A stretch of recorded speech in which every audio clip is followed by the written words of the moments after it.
శాంతి 9/1/2026 సాకార ఈశ్వరీయ మధుర మహావాక్యాలు. మధురమైన పిల్లలారా, గ్రేట్ గ్రేట్ గ్రాండ్ ఫాదర్ అనగా సర్వధర్మ పితలకు కూడా ఆది పిత, ప్రజాపిత బ్రహ్మ. వారి కర్తవ్యం గురించి పిల్లలైన మీకు మాత్రమే తెలుసు. ప్రశ్న: కర్మలను శ్రేష్టంగా చేసుకునే యుక్తి ఏది? జవాబు: ఈ జన్మలో చేసిన ఏ కర్మను తండ్రి వద్ద దాచకండి. శ్రీమత అనుసారము కర్మలు చేస్తే ప్రతి కర్మ శ్రేష్టమవుతుంది. పూర్తి ఆధారమంతా కర్మలపైనే ఉంది. ఒకవేళ ఏదైనా పాపకర్మ చేసి దాచిపెడితే అందుకు 100 రెట్లు శిక్ష పడుతుంది. పాపం ఇంకా వృద్ధి చెందుతూనే ఉంటుంది. తండ్రితో యోగము తెగిపోతుంది. అంతేకాక అలా దాచిపెట్టిన వారు సర్వనాశనం అవుతారు. కావున సత్యమైన తండ్రితో సత్యంగా ఉండండి. ఓం శాంతి. మధురాతి మధురమైన అపురూపమైన పిల్లలు ఈ పాత ప్రపంచంలో ఇక కొద్ది రోజుల ప్రయాణికులమేనని అర్థం చేసుకున్నారు. ప్రపంచంలోని మనుషులంతా ఇంకా ఇక్కడ 40,000 సంవత్సరాలు ఉంటామని భావిస్తారు. పిల్లలైన మీకు ఇక కొద్ది రోజులే ఉంది అని నిశ్చయం ఉంది కదా. ఈ విషయాలను మర్చిపోకండి. ఇక్కడ కూర్చొని ఉన్నారు అంటే పిల్లలైన మీరు లోపల చాలా గద్గదం అవ్వాలి.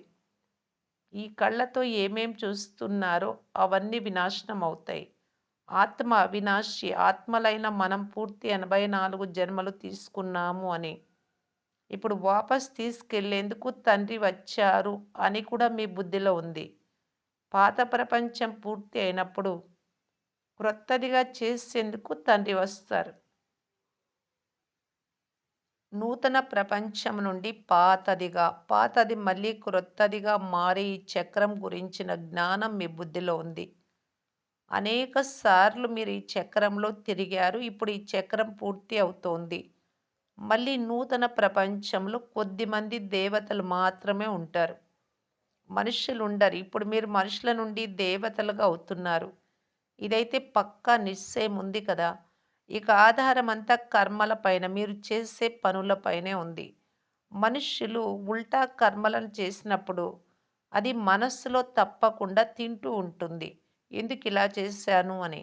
అందుకే తండ్రి అడుగుతున్నారు, ఈ జన్మలో ఇటువంటి పాపకర్మ చేశారా? ఇది చీచీ రావణ రాజ్యం అని కూడా మీకు తెలుసు. రావణుడు అంటే ఎవరో ప్రపంచానికి తెలియదు. రామరాజ్యం కావాలి అని బాపూజీ అనేవారు, కానీ దాని అర్థం వారికే తెలియదు. రామరాజ్యం ఎలా ఉంటుందో ఇప్పుడు అనంతమైన తండ్రి అర్థం చేయిస్తున్నారు. సత్యుగం త్రేతాయుగాన్ని కలిపి స్వర్గాన్ని రామరాజ్యం అంటారు. ఇదైతే అంధకార ప్రపంచం. ఇప్పుడు అనంతమైన తండ్రి పిల్లలకు వారసత్వం ఇస్తూ ఉన్నారు. ఇప్పుడు మీరు భక్తి చెయ్యరు. ఇప్పుడు మీకు తండ్రి చేయి లభించింది. తండ్రి సహాయం లేకుండా మీరు విషయ వైతరణి నదిలో మునకలు వేస్తూ ఉండేవారు. అర్ధకల్పం భక్తియే ఉంటుంది. జ్ఞానం లభించడం వలన మీరు నూతన ప్రపంచమైన సత్యుగంలోకి వెళ్తారు. ఇప్పుడు పిల్లలైన మీకు మనం బాబాను స్మృతి చేస్తూ చేస్తూ పవిత్రంగా అయి వెళ్తాము అని, తర్వాత పవిత్ర రాజ్యంలోకి వస్తాము అనే నిశ్చయం ఉంది. ఈ జ్ఞానం కూడా ఇప్పుడే పురుషోత్తమ సంగమ యుగంలో మాత్రమే మీకు లభిస్తుంది. ఇది పురుషోత్తమ సంగమ యుగం. మీరిప్పుడు చీచీ నుండి పుష్పాలుగా, ముళ్ళ నుండి పుష్పాలుగా అవుతూ ఉన్నారు. ఎవరు తయారు చేస్తారు? తండ్రి. మీరు తండ్రిని తెలుసుకున్నారు. వారు ఆత్మలైన మనకు అనంతమైన తండ్రి అని. లౌకిక తండ్రిని అనంతమైన తండ్రి అని అనరు. ఆత్మల లెక్కతో పారలౌకిక తండ్రియే అందరికీ తండ్రి. బ్రహ్మ కర్తవ్యం కూడా కావాలి కదా. పిల్లలైన మీకు అందరి కర్తవ్యాలు తెలుసు. విష్ణువు కర్తవ్యం కూడా మీకు తెలుసు. ఎంత బాగా అలంకరించబడి ఉన్నారు. వారు స్వర్గాధిపతులు. ఇతడు సంగంయుగం వాడు అని అంటారు. మూలవతనం, సూక్ష్మవతనం, స్థూలవతనం ఇవి కూడా సంగమయుగంలోనే వస్తాయి కదా. తండ్రి అర్థం చేయిస్తున్నారు. ఇది పాత ప్రపంచం, క్రొత్త ప్రపంచాల సంగమ సమయం. ఓ పతిత పావన రండి అని పిలుస్తారు. పావన ప్రపంచం అంటే నూతన ప్రపంచం. ఈ పాత ప్రపంచం పతిత ప్రపంచం. అనంతమైన తండ్రి పాత్ర కూడా ఉంది అని మీకు తెలుసు. వారు రచయిత, దర్శకులు. అందరూ గౌరవిస్తారు అంటే వారు ఏదో గొప్ప కర్తవ్యం చేసి ఉంటేనే కదా! వారిని మనిషి అని అనరు. వారికి శరీరం లేదు. మిగిలిన వారందరినీ మనుష్యులు లేక దేవతలు అని అంటారు. శివబాబాను మనుష్యుడని అనరు. దేవత అని కూడా అనలేరు. ఎందుకంటే వారికి శరీరమే లేదు. బ్రహ్మ శరీరాన్ని తాత్కాలికంగా తీసుకున్నారు. తండ్రి స్వయంగా చెప్తున్నారు. మధురాతి మధురమైన పిల్లలారా! నేను శరీరం లేకుండా రాజయోగం ఎలా నేర్పించగలను? నన్ను మనుష్యులు రాళ్ళు, రప్పలలో తోసేశారు. కానీ నేను ఎలా వస్తానో పిల్లలైన మీకు మాత్రమే తెలుసు. ఇప్పుడు మీరు రాజయోగాన్ని నేర్చుకుంటూ ఉన్నారు. ఏ మనుషులు నేర్పించలేరు. దేవతలు సత్యుగ రాజ్యంను ఎలా తీసుకున్నారు? తప్పకుండా పురుషోత్తమ సంగం యుగంలో రాజయోగం నేర్చుకొని ఉంటారు కనుక పిల్లలైనా మీకు ఇప్పుడు అనంతమైన సంతోషం ఉండాలి. ఇప్పుడు మనం 84 జన్మల చక్రమును పూర్తి చేశాము. తండ్రి కల్పము వస్తారు. తండ్రి స్వయంగా చెప్తున్నారు.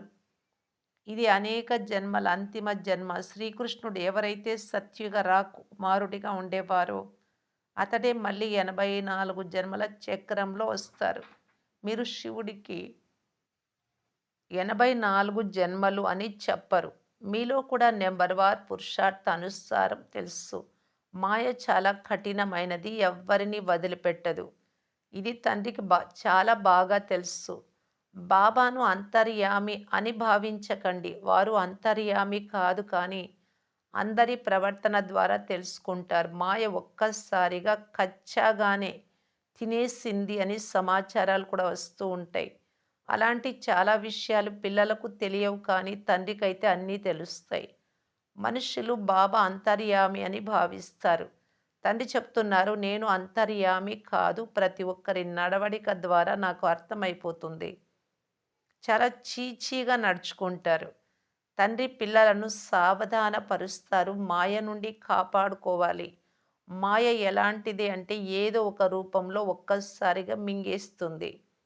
తర్వాత తండ్రి అర్థం చేయించిన బుద్ధిలో కూర్చోదు. కావున పిల్లలు చాలా జాగరూకులుగా ఉండాలి.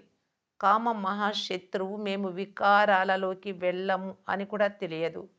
ఇలా కూడా జరుగుతుంది. అందుకే తండ్రి చెప్తున్నారు, ఏదైనా తప్పులు మొదలైనవి జరిగితే స్పష్టంగా చెప్పండి, దాచకండి. లేకుంటే 100 రెట్లు పాపమైపోతుంది. అది ఆంతరికంలో తింటూ ఉంటుంది. ఒక్కసారిగా క్రింద పడిపోతారు. సత్యమైన తండ్రి జతలో పూర్తి సత్యంగా ఉండాలి.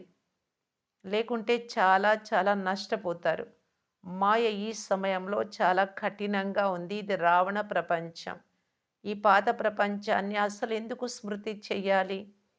మనం నూతన ప్రపంచాన్ని స్మృతి చేయాలి. అక్కడకు మనం ఇప్పుడు వెళ్తున్నాం. తండ్రి నూతన భవనాన్ని కట్టేటప్పుడు మా తండ్రి మా కొరకు కట్టిస్తున్నారు అని పిల్లలు భావిస్తారు కదా! చాలా సంతోషం ఉంటుంది. అలాగే ఇది బేహద్దు విషయం. ఈ పాత ప్రపంచాన్ని తొలగించి క్రొత్త ప్రపంచం స్వర్గ నిర్మాణం చేస్తూ ఉన్నారు. మీ కొరకే నూతన ప్రపంచం స్వర్గం తయారవుతోంది. స్వర్గంలో మీరు నివసించేందుకు తప్పకుండా ఇల్లు కూడా ఉంటాయి. ఇప్పుడు మీరు నూతన ప్రపంచంలోకి వెళ్ళేవారు. ఎంతెంత తండ్రిని స్మృతి చేస్తారో అంతంత సుగంధ పుష్పాలుగా అవుతారు. మీరు వికారాలకు వశమై ముల్లుగా అయి ఉంటిరి. సగము తయారైన ఆత్మలను మాయ ఒక్కసారిగా అపరిపక్వంగా ఉన్నప్పుడే తినేస్తుంది.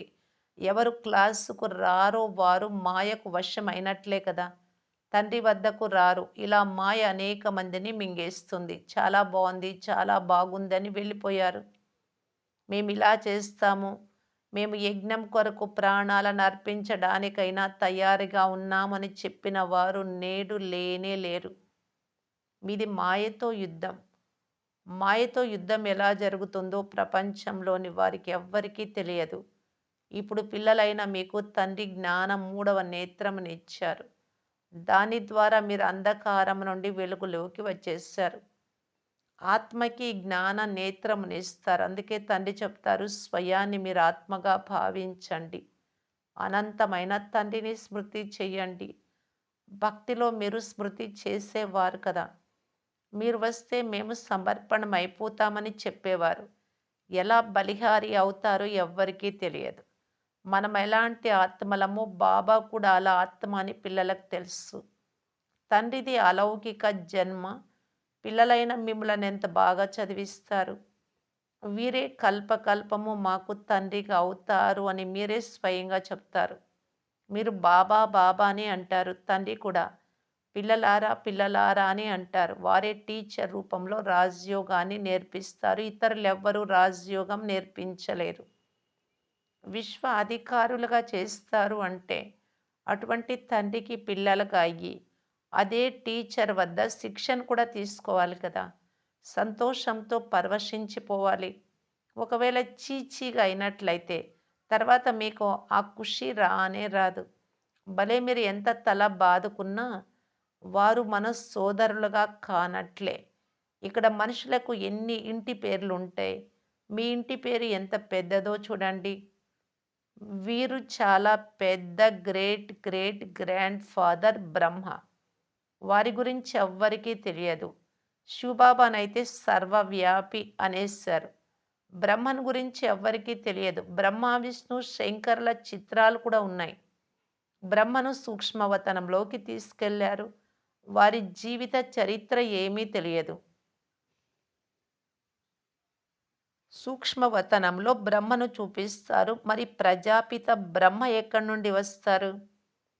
అక్కడ పిల్లలనేమైనా దత్తు చేసుకుంటారా? ఈ విషయాలు ఎవ్వరికీ తెలియదు. ప్రజాపిత బ్రహ్మ అంటారు కానీ, వారి జీవిత చరిత్ర మాత్రం తెలియదు. శివబాబా చెప్తున్నారు, బ్రహ్మ శరీరము నాకు రథము అని. అనేక జన్మల అంతిమంలో నేను ఈ రథాన్ని ఆధారంగా తీసుకున్నా. ఇది పురుషోత్తమ సంగమ యుగపు గీతా అధ్యాయం. పవిత్రత కూడా ముఖ్యమైనటువంటిది. పతితుల నుండి పావనంగా ఎలా అవ్వాలో ప్రపంచంలో ఎవ్వరికీ తెలియదు. దేహ సహితం అన్నింటినీ మర్చిపోండి అని సాధు సన్యాసులు ఎప్పుడు చెప్పరు. ఒక్క తండ్రిని స్మృతి చేస్తే మాయావి సర్వ పాప కర్మలు భస్మమైపోతాయి. ఏ గురువు ఎప్పుడు ఇలా చెప్పలేరు. ఈ బ్రహ్మ ఎలా తయారవుతాడో తండ్రి అర్థం చేయిస్తున్నారు. చిన్నతనంలో ఇతడు పల్లె పిల్లవాడుగా ఉండేవాడు. ప్రారంభం నుండి చివరి వరకు పూర్తిగా 84 జన్మలు తీసుకున్నాడు. నూతన ప్రపంచం మళ్ళీ పాతదిగా అయిపోతుంది. ఇప్పుడు పిల్లలైన మీ బుద్ధి తాళం తెరుచుకుంది. ఇప్పుడు మీరు అర్థం చేసుకోగలరు, ధారణ చేయగలరు. ఇప్పుడు మీరు వివేకవంతులుగా అయ్యారు. అంతకుముందు బుద్ధిహీనులుగా ఉండేవారు. ఈ లక్ష్మీనారాయణులు బుద్ధివంతులు. వారే ఇక్కడ బుద్ధిహీనులుగా అయి ఉన్నారు. ఎదురుగా చూడండి. వీరు స్వర్గానికి అధికారులు కదా! కృష్ణుడు స్వర్గాధికారిగా ఉండేవాడు. మళ్ళీ పల్లె పిల్లవాడిగా అయ్యాడు. పిల్లలైన మీరు ఈ విషయాలు ధారణ చేసి తప్పకుండా పవిత్రంగా కూడా అవ్వాలి. పవిత్రత చాలా ముఖ్యమైనది.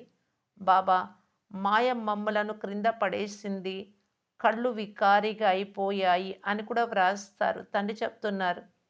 స్వయాన్ని ఆత్మగా భావించండి. అంతే చాలు. ఇప్పుడిక ఇంటికి వెళ్ళాలి. తండ్రిని స్మృతి చెయ్యాలి. కొద్ది సమయము శరీర నిర్వహణ కొరకు కర్మలు చేసి మనం వెళ్ళిపోతాం. ఈ పాత ప్రపంచ వినాశనం కొరకు యుద్ధం కూడా జరుగుతుంది. ఇది కూడా ఎలా జరుగుతుందో మీరు చూస్తారు.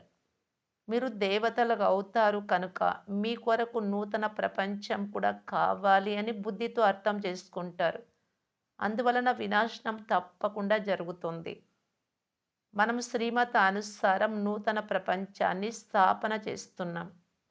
తండ్రి చెప్తున్నారు, నేను మీ సేవలో ఉపస్థితమవుతాను. పతితులైన మమ్ములను వచ్చి పావనంగా చెయ్యండి అని మీరు డిమాండ్ చేశారు. మీరు పిలిచినందున నేను వచ్చాను. మీకు చాలా సహజమైన మార్గాన్ని తెలియజేస్తాను. మన్మనాభవ. మనస్సును నా పైన ఉంచాలి ఆత్మభావనతో. ఇది భగవాను వాచ కదా! కానీ కృష్ణుడి పేరు వ్రాసేశారు. తండ్రి తర్వాత కృష్ణుడు. తండ్రి పరంధామానికి మాలికులు. కృష్ణుడు విశ్వానికి అధికారి. సూక్ష్మవతనంలో అయితే ఏమీ జరగదు. అందరిలో నంబర్ 1 శ్రీకృష్ణుడు. అతడిని అందరూ చాలా ప్రేమిస్తారు. మిగిలిన వారంతా వెనుక వచ్చారు. స్వర్గంలోకి అందరూ రాలేరు కావున మధురమైన పిల్లలకు అపారమైన ఖుషి ఉండాలి. కృత్రిమ సంతోషము నడవజాలదు. వెలుపల నుండి రకరకాల పిల్లలు బాబా వద్దకు వచ్చేవారు. పవిత్రంగా ఉండరు. బాబా వికారాలకు వశం అయ్యేవారు ఎందుకు వచ్చారు అని అడిగేవారు. అప్పుడు వారు ఏం చెయ్యాలి బాబా రాకుండా ఉండలేమని చెప్పేవారు. ప్రతిరోజు వస్తాము ఎప్పుడైనా బాణం తగలవచ్చు. మీరు తప్ప సద్గతిని ఎవరు కలిగిస్తారు అని వచ్చి కూర్చునేవారు. మాయ చాలా ప్రబలమైనది. బాబా మనల్ని పతితుల నుండి పావనంగా పుష్పాలుగా తయారు చేస్తున్నారు అనే నిశ్చయం కూడా కలిగింది. కానీ ఏం చేయాలి? అయినా సత్యం చెప్పేవారు కదా! ఇప్పుడు వారు తప్పకుండా పరివర్తనై ఉండవచ్చు. వీరి ద్వారా మాత్రమే మేము పరివర్తన అవ్వగలము అని వారికి నిశ్చయం ఉండేది తండ్రి పైన. ఈ సమయంలో ఎంతమంది పాత్రధారులున్నారు? ఒకరి రూపురేఖలు ఉన్నట్లు మరొకరివి ఉండవు. మళ్ళీ కల్పం తర్వాత అవే రూపురేఖలతో పాత్రను రిపీట్ చేస్తారు. ఆత్మలందరి పాత్ర ఫిక్స్ అయి ఉంది. పాత్రధారులందరూ తమ తమ పాత్రలను ఖచ్చితంగా అభినయిస్తూ ఉన్నారు. కొద్దిగా కూడా తేడా రాదు. ఆత్మలన్నీ అవినాశి. వాటిలోని పాత్ర కూడా అవినాశిగా రచింపబడింది. ఇవన్నీ ఎంతో అర్థం చేయించాల్సిన విషయాలు. ఎన్నిసార్లు అర్థం చేయించినా మర్చిపోతారు. అర్థం చేయించలేరు. ఇది కూడా డ్రామాలో జరగాల్సి ఉంది. ప్రతి కల్పము రాజ్యం స్థాపన అవ్వనే అవుతుంది. సత్యుగంలో కొద్దిమంది మాత్రమే వస్తారు. అది కూడా నంబర్ వారుగా వస్తారు. ఇక్కడ కూడా నంబర్ వారుగా ఉన్నారు. ఒకరి పాత్రను గురించి ఆ ఒక్కరికే తెలుస్తుంది. ఇతరులెవ్వరూ తెలుసుకోలేరు. అంటే ఒక్కొక్కరి పాత్ర శివబాబాకు తెలుసు. మంచిది. మధురాతి మధురమైన అపురూపమైన పిల్లలకు మాతాపిత బాప్దాదాల ప్రియ స్మృతులు మరియు గుడ్ మార్నింగ్. ఆత్మిక పిల్లలకు ఆత్మిక తండ్రి నమస్తే. ధారణ కొరకు ముఖ్య సారం ఫస్ట్ పాయింట్. సత్యమైన తండ్రితో సదా సత్యంగా ఉండాలి. తండ్రిపై పూర్తిగా సమర్పణం కావాలి. సెకండ్ పాయింట్ జ్ఞాన ధారణ చేసి వివేకవంతులుగా అవ్వాలి. ఆంతరికంలో అపారమైన సంతోషం ఉండాలి. శ్రీమతానికి వ్యతిరేకమైన కర్మలు చేసి సంతోషాన్ని పోగొట్టుకోరాదు. వరదానము డ్రామా పాయింట్ యొక్క అనుభవం ద్వారా సదా సాక్షి స్థితి యొక్క స్టేజ్ పై ఉండే అచల్ అడోల్ భవ. ఎవరైతే డ్రామా పాయింట్ యొక్క అనుభవీలుగా ఉంటారో వారు సదా సాక్షి స్థితి యొక్క స్టేజ్ పై స్థితులై ఉండి ఏక్ రస్ అచల్ అడోల్ స్థితిని అనుభవం చేస్తారు. డ్రామా పాయింట్ యొక్క అనుభవీ ఆత్మ ఎప్పుడూ చెడ్డ వారిలో చెడును చూడకుండా మంచినే చూస్తారు. ఎందుకంటే డ్రామాలో ఎవరికి ఎలాంటి పాత్ర లభించి ఉంటే అలాగే చెయ్యాలి. అలా కాకపోతే డ్రామానే అస్తవ్యస్తం అవుతుంది. పిక్చర్‌లో ఎవరికి ఎలాంటి పాత్ర ఇస్తే దాని ప్రకారమే నటించాల్సి ఉంటుంది. అంటే ఇది కూడా అలాంటిదే. ఇందులో కూడా వారికి స్వకల్యాణం యొక్క దారి కూడా కనిపిస్తుంది. వారి అకల్యాణ ఖాతా సమాప్తమైపోయింది. డ్రామా పాయింట్ యొక్క అనుభవీ ఆత్మ ఎప్పుడూ చెడ్డ వారిలో చెడును చూడకుండా మంచినే చూస్తారు. కళ్యాణకారి తండ్రి యొక్క పిల్లలు కళ్యాణకారి యుగం ఈ జ్ఞానము మరియు అనుభవం యొక్క అథారిటీ ద్వారా అచల్ అడోల్గా అవ్వండి. స్లోగన్ ఎవరైతే సమయాన్ని అమూల్యంగా భావించి సఫలం చేసుకుంటారో అంటే సద్వినియోగం చేస్తారో వారు సమయానికి మోసపోరు. అవ్యక్త సూచన ఈ అవ్యక్త మాసంలో బంధన ముక్తులుగా ఉండి జీవన్ముక్తి స్థితిని అనుభవం చేసుకోవటానికి బాప్దాదా తెలియజేస్తున్నారు. జ్ఞాన ఖజానాల ద్వారా ఈ సమయంలోనే ముక్తి జీవన్ముక్తులను అనుభవం చేయాలి.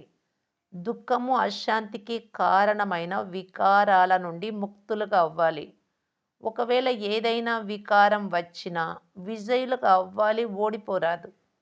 అనేక వ్యర్థ సంకల్పాలు, వికల్పాలు, వికర్మల నుండి ముక్తులుగా అవ్వడమే జీవన్ముక్తి అవస్థ. ఓం శాంతి.